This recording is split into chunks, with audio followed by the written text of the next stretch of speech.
Well, good morning.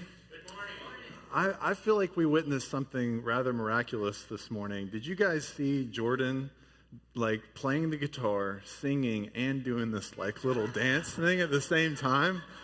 I could not even begin to think of the amount of coordination that takes, and I could never do that. Have you ever considered being the town troubadour? Because I'm not sure if we have one yet. Like, I think it'd be great.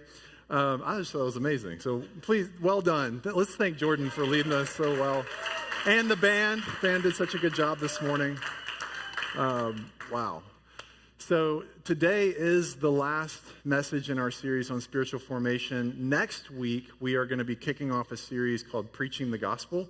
And we're going to spend 7 weeks in this topic regarding our responsibility as Christians to share the love of Jesus that has been given to us freely.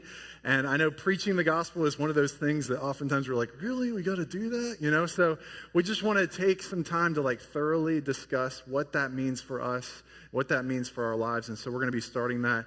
And Simon's going to be kicking that off for us next week. So we're really excited to step into that. But today's message is a little bit different.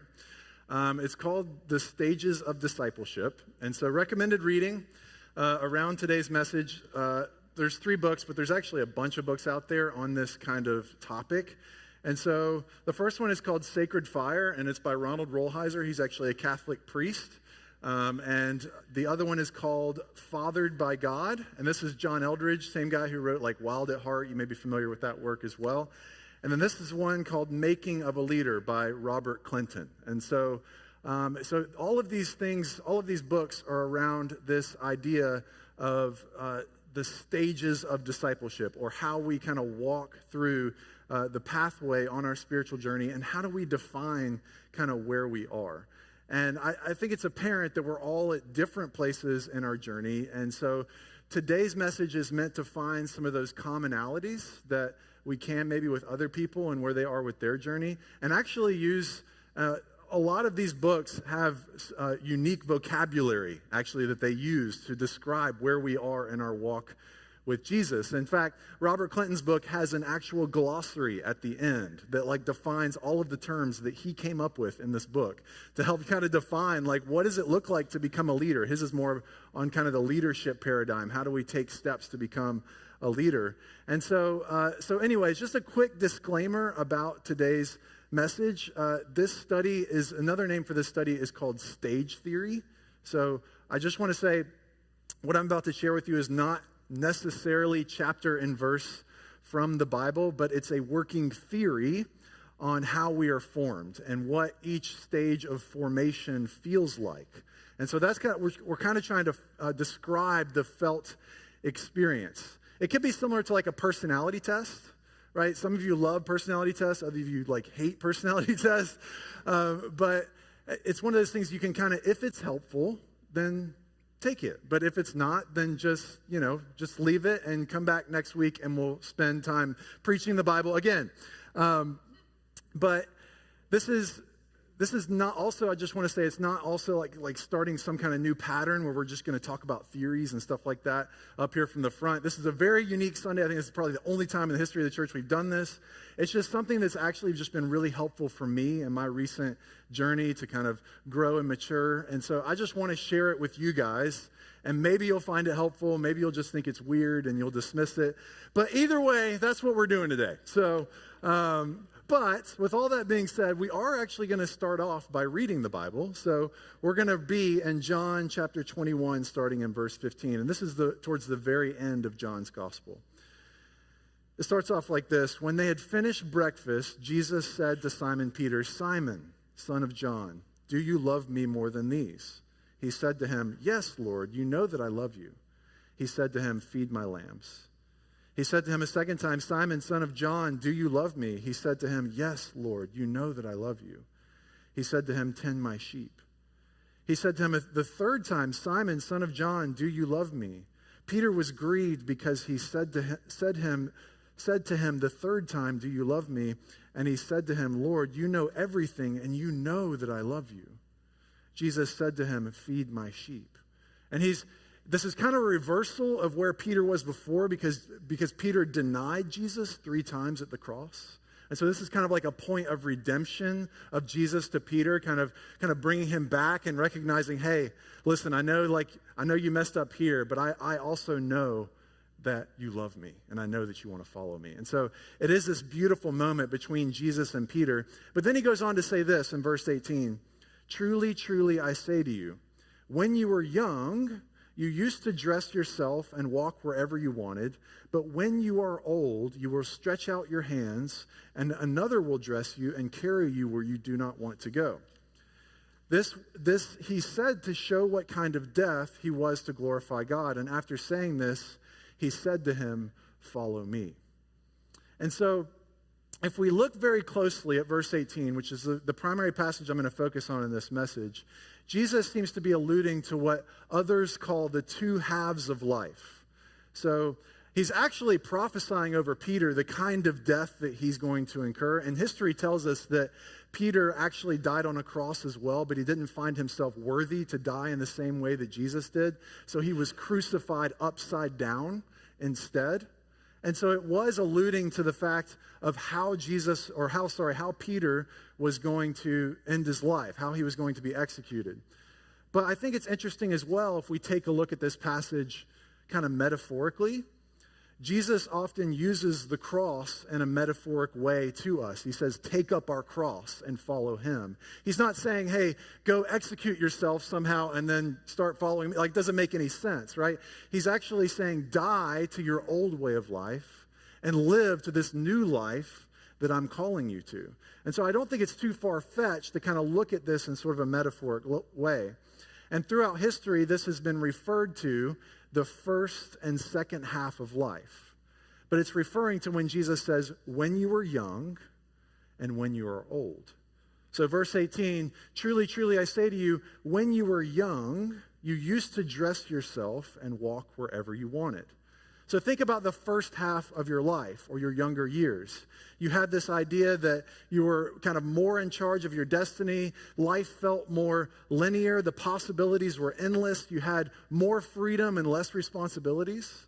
And then you get to when you are old. He says, but when you are old, you will stretch out your hands and another will dress you and carry you where you do not want to go. Again, he is talking about moving in the direction of the cross for Peter at the end of his life, but I think Jesus could be alluding to the journey that we all take in understanding what it means, essentially what Simon said this morning, to surrender our lives more and more to God. You know, at this point, kind of halfway through life's journey, you have a pretty good idea of what the rest of your life is going to look like. So your destiny has kind of more or less been set, and you kind of increase in this idea of crucifying your idea of what your life was going to be and move to this place of acceptance of what your life is and live in this place of contentment. At least that's the goal that we're moving towards. And so Ronald Rolheiser, who's this book right here, he calls these 2 stages, the first one is essential discipleship, or he says the struggle to get your life together. And then the second half of life would be called mature discipleship, which is the struggle to give your life away. And it's alluded to in other passages as well, that there is kind of a separation, these 2 places that we find ourselves in. So in 1 Corinthians 13:11, it says, when I was a child, I spoke like a child, I thought like a child, I reasoned like a child. When I became a man, I gave up childish ways. And then in 1 Corinthians 3, verses 1 through 3, but I, brothers, could not address you as spiritual people, but as people of the flesh, as infants in Christ. I fed you milk, not solid food, for you were not ready for it. And even now you are not ready, for you are still of the flesh. For while there is jealousy and strife among you, are you not of the flesh, or behaving only in a human way? So we can see in these 2 passages, there's this kind of allusion to this, where you're in this place or in this part of your spiritual journey where in your younger years, and then you mature into a place where you are older. And so, but with these 2 halves, there is somewhat of kind of a shift when you go from one to the other. So it's around the halfway point of life. And this has also been recognized in our culture, right? this shift in the middle part of life. What do we call that? The midlife, and oftentimes the midlife crisis, right? And so our culture recognizes it, and I think the Bible more or less alludes to it as well. Another title of today's message that I thought of could be The Cure for the Midlife Crisis, right? I think we get a lot more hits on YouTube that way maybe, but anyways, we're going to stick with the title for what it is. But the goal of today's message is to try to describe these two halves of life as best I can, and kind of discuss some of the bumps along the way that can be sticking points for us, or parts where we just kind of feel stuck in our maturity and growing to become more like Jesus. And hopefully you'll kind of identify, as I describe these things, where you might be on this journey. And I think I want to maybe help us kind of receive warnings and encouragement maybe about where you are, and just to maybe say to you, hey, it's normal, like it's okay. But then also maybe some warnings about what you're going to experience in the future. And so you can kind of be aware of those things and know them before they come. So that's what we're going to do. So we'll start with the first half of life, or what Rolheiser calls the struggle to get your life together. And John Eldridge, in his book, he writes about the masculine journey, and he breaks it down into 3 steps. He calls it boyhood, cowboy, and warrior. So you're going through boyhood, you're kind of a cowboy, you're like learning how to get things together, and then you learn to become a warrior. And then he talks about 3 other stages, which we'll get into after that. But this includes the earliest parts of your life when you're learning sort of basic functions of what it means to be human.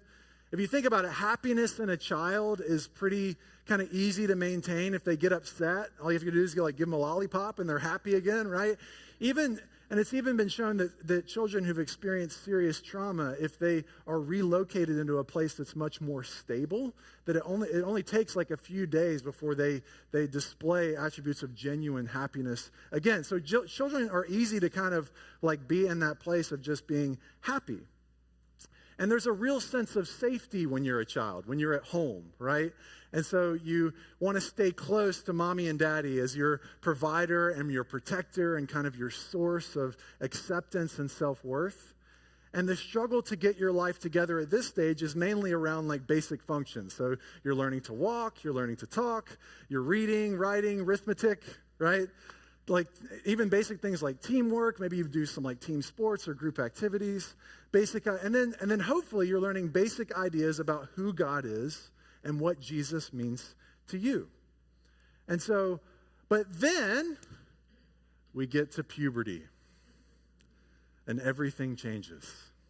Where previously you gravitated toward the safety and security of your home, now your tendency is to leave home. Get away from mommy and daddy. Ronald Rolheiser has a great way of describing this. Puberty is designed by God and nature to drive us out of our homes. And puberty generally does the job, sometimes too well. It hits us with the tumult and violence that overthrows our childhood and sends us out restless, sexually driven, full of grandiose dreams, but confused and insecure in search of a new home, one that we build for ourselves. And this is a time of much longing and searching for acceptance, searching for a circle of friends, searching for intimacy, searching for someone to marry, searching for vocation, searching for a career, searching for the right place to live, searching for financial security, searching for something to give us substance and meaning. In a word, searching for home. So you're moving down the pathway of more and more freedom than you've ever had before, which can also bring up more and more anxiety than you've ever had before. That key or that pathway to easy happiness is starting to go away. You find yourself more anxious and thinking about things in a more complex way. And you're answering deep questions of life like, who am I? Or where do I find meaning?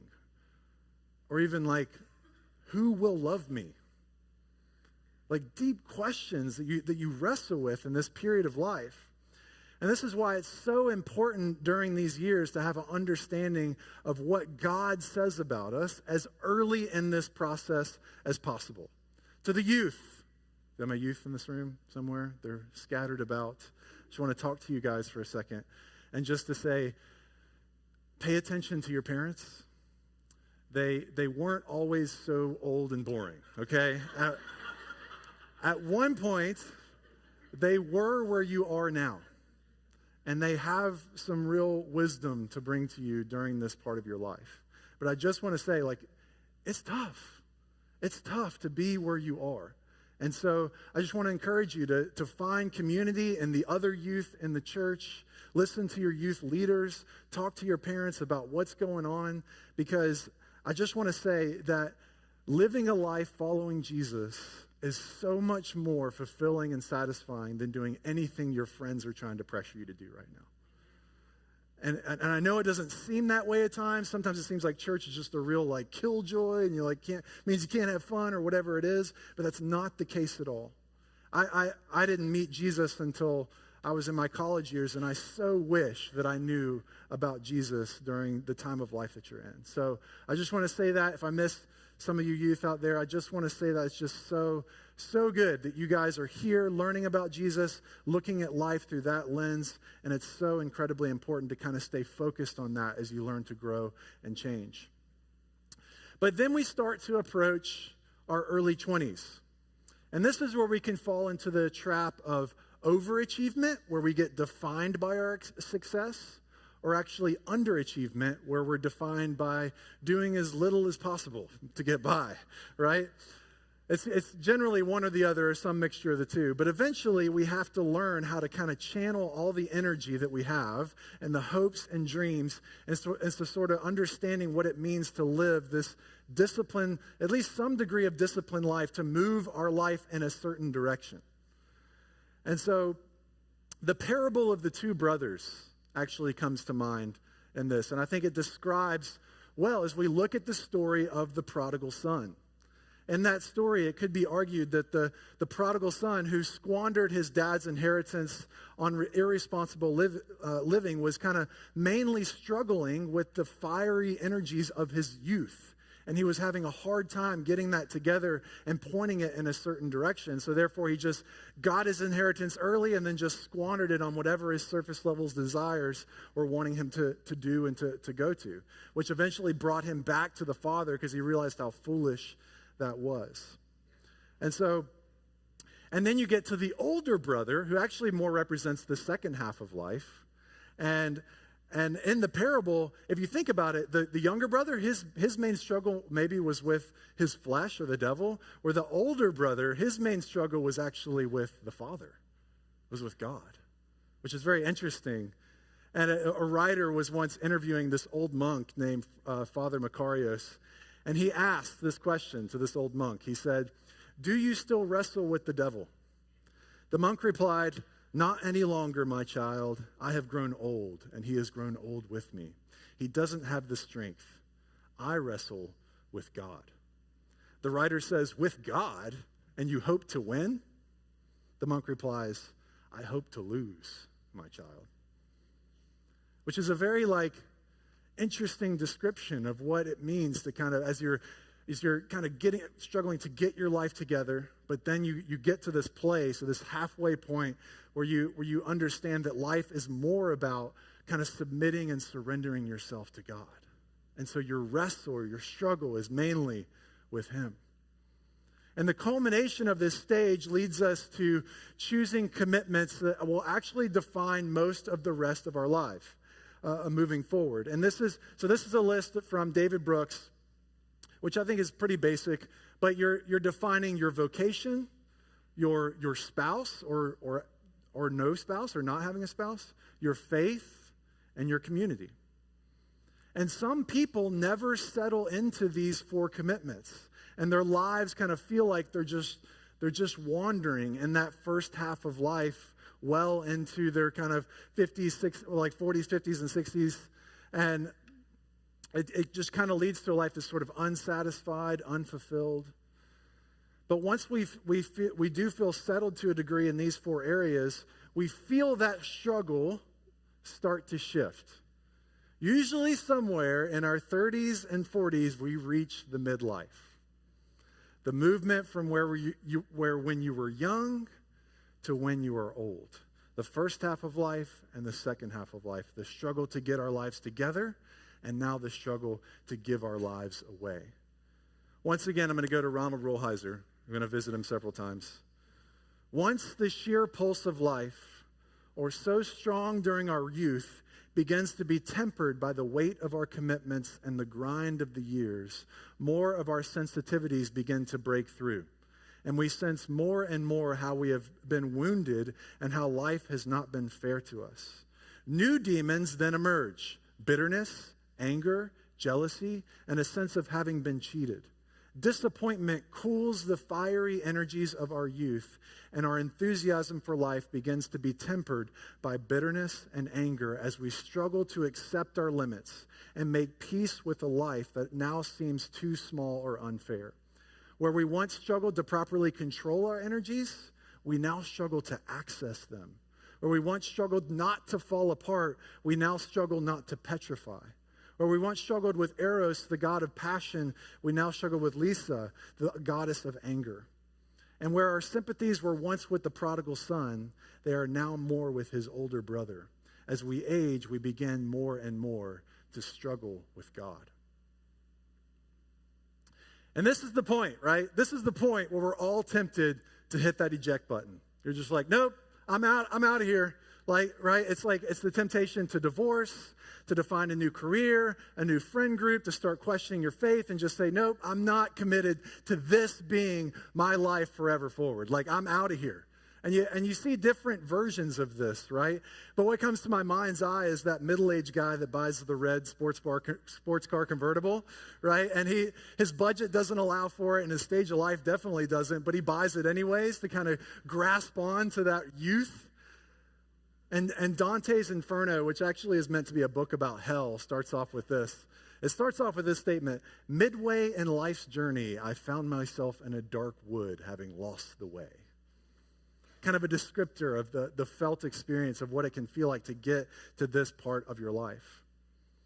But this means, actually, I would say that most people don't make it to the second half of life.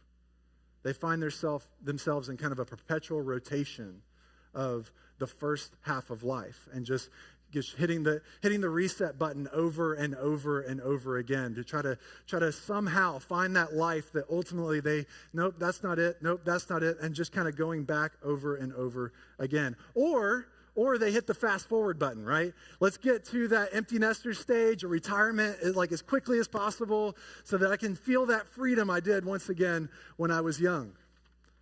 I think of the movie Click. You guys seen that? You may have not seen that movie, but it's about this guy who has a magical remote control, and he can fast forward his life as much as he wants, or rewind or pause or do a whole number of things. But in the movie, he fast forwards his life through this middle life period.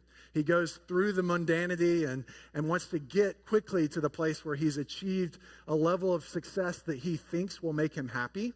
So he fast forwards his life, and then when he pops back to, he realizes that throughout the course of this fast forwarding time, he's been in this place of just autopilot is what they call it. And then he's lost his wife, he's lost his kids, right? And so there's an aspect of this where you can just kind of go on autopilot and just go through the motions of life, but not really be present with the people that you're responsible to love and care for. And so I think you can do one of those two things. And I think we can lose ourselves in pursuit of resume builders instead of eulogy builders, right? Our headstone will not read how we were the highest earners and the youngest achievers. Our headstone will read about all the people who we impacted during our life. And that has very little to do with success and achievement and all the things that our culture wants us to go after.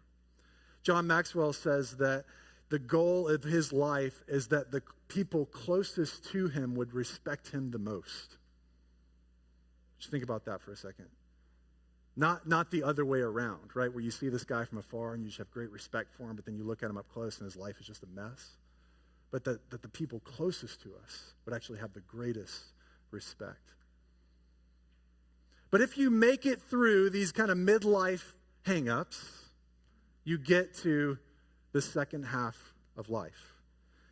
Or what the scripture we focus on today says, when you are old, or the struggle to give your life away. And what John Eldredge says, you learn to be a lover, a king, and then ultimately a sage. A wise older person who can pour into the lives of others. I know for me, I'm just kind of starting to experience what this looks like. I feel like I've really come out of a place of significant wilderness in my life, for lack of a better term. And so it was it was 3 years ago, a little over 3 years ago, that we adopted our little girl. And then 5 months after that, I became the lead pastor of Jubilee. This was the beginning of 2020. And then 2.5 months after that, COVID hit. And so it was all the shutdowns happened. And so here I am in my first year of being a lead pastor. And I'm having to navigate all that. And so it felt like kind of like the final gauntlet that God sent me through in order to get into this place where I really feel settled in the fact that I know what probably the next 20, 30, 40 years of my life is kind of going to look like. And I think God's really just met me, and I've found myself in a place where I really feel like my relationship with him is richer than it's ever been before, and just really excited about what I'm going to witness God do in my life for the next couple of decades, and just being perfectly, just not perfectly, but I would say as close as you can, just to being content with where I am and where God has me. And I think it's one of those things where during this time of the struggle to give our lives away, the struggle to get our lives together has more or less kind of, you've cooled those fiery energies.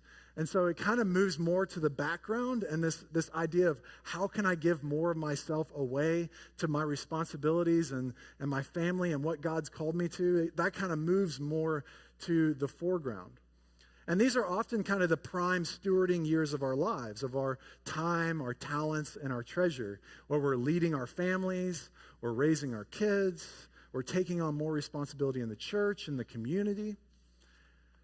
Whereas previously when we were young, we would try to grasp for too much responsibility, when we're not really ready for it. When we're old, we have a tendency to kind of put off responsibility, even though God might be calling us to it. Right? So it kind of changes our tendency. And there's a whole lot of books on the second half of life, but to sum it up, I'm going to use one more quote from Ronald Rolheiser, if that's okay. He's talking about blessing, because I think it can be summed up. It's this idea, I think I heard it put this way at one point. You mature to the place where like the main question that you're asking is, how can I be helpful? This is kind of an interesting way to sum it up.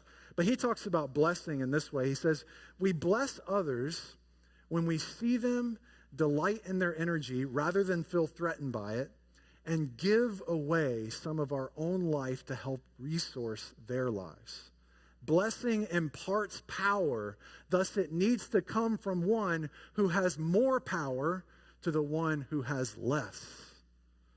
And I think about the people who've done that in my life, my mentors, and I think about my parents, first and foremost. I mean, especially as I become a parent, like you recognize, wow, how much they've given up to raise me and to love me and to provide for me and to help me to believe that I can do what God's called me to do and all of those things. And so it just makes me more and more thankful for the parents that I have. And a lot of you guys would know that Carl who was the founding pastor of this church, has been like a spiritual father to me over the past like 13 years or something like that. And he's really kind of fathered me into what it means to be a man and a follower of Jesus and a leader. But he did something that I'm not sure there's much that can really match this, but before he really actually needed to, he handed over this church to my leadership. And so that, he was the lead pastor, and he handed that off to me. And it's I mean, I can't even really put into words the tremendous blessing that is to me. He knew that I felt called into this role, and he allowed and made a way for that to happen. And so, but I think it's just a picture, right, of what it means for those of us who are older, or those of us who are in this second part of your life, what it means to give our lives away, to take some of the power that we have and give it to someone who is younger, give it to the next generation. And I just so want that to be true of this church now and moving forward. And I think the precedent has been set in the way that Carl led us so well and led the elder team and led the church so well and has now passed that off to me. And so anyways, all that to say, that's kind of a picture, a short picture of what it means kind of to be in this part of your life where the struggle really is to give your life away. And it's the difference, I think, between seeking to accumulate more and more power rather than the goal of seeking to ask the question, how can I empower others? So, to summarize, the difference between the two halves of lives can be described in the first half, it's more linear, whereas in the second half, it's more nonlinear. This first half could be described as kind of the outward journey, whereas the second half is more the inward journey. In the first half of life, your thinking is more black and white, whereas in the second half, your thinking becomes more gray and ambiguous. The first half is about copying mentors, where the second half is about becoming a mentor. The first half is more about kind of us and receiving and getting, whereas the second half is about others and giving. The first half, we're containing this energy that we have inside of us, and the second half, we're like, where did that energy go? We want to at least maintain this energy to be able to do the things that God's called us to do. So, now that you have sort of a basic understanding of the spiritual journey under this paradigm, I want to discuss some temptations, some bumps along the way that we can encounter in this journey. And hopefully these will be helpful to you. The first one, I think, is pretty straightforward. Laziness. Laziness. Jesus actually had a strong rebuke for those who did not steward their life well. You think about the parable of the talents, where he gave a guy a talent to steward, and the other guys kind of invested their talents and grew them and created more talents, whereas the one guy, he buried it in the ground. And when Jesus came back, it says he cast him to the outer darkness. Like, there's a severe rebuke for the guy who did not steward what God had given him well. He kind of wasted his life in the parable.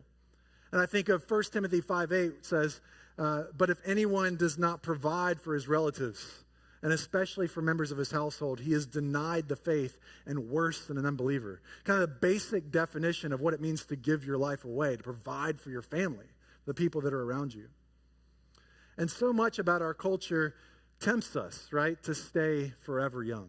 Forever young, I want to be, right? Forever young. I mean, music, movies, like, they're all about the first half of life. We live in a first half of life society. In fact, when a movie gets to the second half of life, it just kind of fades out, right? Like, no one wants to watch a guy, like, go to work every day and, like, come home and mow the grass and, like, no one wants to watch that. So it's all about, like, this discovery of life and how you're finding your love and you're finding your purpose and all of those kind of things. It's also known as Peter Pan and Tinkerbell syndrome. So think of Peter Pan. He's forever young, no responsibility, no commitment or family. He has a love interest, but no committed relationship, a life of play, adventure, and unhealthy food, where he never gains weight, so just flies around. And then think of Tinkerbell. Think of Tinkerbell, forever 21, beautiful, no stretch marks, right? Driving the boys crazy every time she comes in the room, full of energy, life, and freedom. Like, that's our culture, kind of summed up. And it's fine when you're younger, but if you try to maintain this into adulthood, eventually the pursuit of this kind of perpetual adolescence just becomes really sad. And we see it oftentimes in kind of celebrity culture through things like plastic surgery and multiple broken relationships. And it's just kind of like, yeah, it just gets sad. So laziness is a barrier. The second one, we've already kind of addressed this, but the second honeymoon, and we've already touched on this, but this is a temptation to kind of hit the eject button from your life, find a new career, a new spouse, a new ideology. And a common point for this to happen is in the middle part of your life. The next one's called the dark night of the senses. And you're like, that sounds really weird. And it is kind of weird. But again, this is vocabulary. You can kind of take it or leave it. But this is when we choose to follow God. And initially, we get immediate emotional return for our choice to follow God. So when we worship, it like feels good. When we read our Bible, it like makes us excited about who God is. And like you almost, to some degree, especially if you're not having spiritual practices during the week, you kind of live from Sunday to Sunday. And you get that download of like spirituality. And then by the end of the week, you're just kind of like, oh, and you walk into Sunday, you're like, yeah. And then but eventually, it talks about how the experience is that goes away. And you don't feel those feelings so easily as you did before. And this is called the dark night of the senses, where you really have to persevere in your relationship with God and find a new sense of kind of deeper connection with God more than the surface level emotional return you get from experiencing Him. And then the next one's called the dark night of the soul. Once again, very dramatic. But this does happen, apparently, okay, this is just a theory. This is just people saying that this is, coming together and say we all experience this. It can happen to some, but not necessarily all. But it's this explanation of kind of feeling distant from God for no apparent reason. And we see, if you read Psalm 42, it describes it well. Psalm 42:11 says, "Why are you cast down, O my soul? Why are you in turmoil within me? Hope in God, for I shall praise Him, my salvation and my God." So it's like, soul, why are you downcast? Like in my brain, I want to be loving God and worshiping Him and feeling joyful, but my soul won't let me. And there's this disconnect between your mind and your heart, and you don't feel like kind of this common connection to God. And there's no apparent reason in your life for it. It just happens. And so the only way to get through it is just to persevere. Just to continue on the spiritual journey, continue believing God. And eventually, and I think God uses seasons like this to kind of teach us stuff. So He may be doing something in your life that you don't immediately recognize. But the encouragement there is just to hang in there and to continue to persevere. And then the last one I have is just emotional unhealth.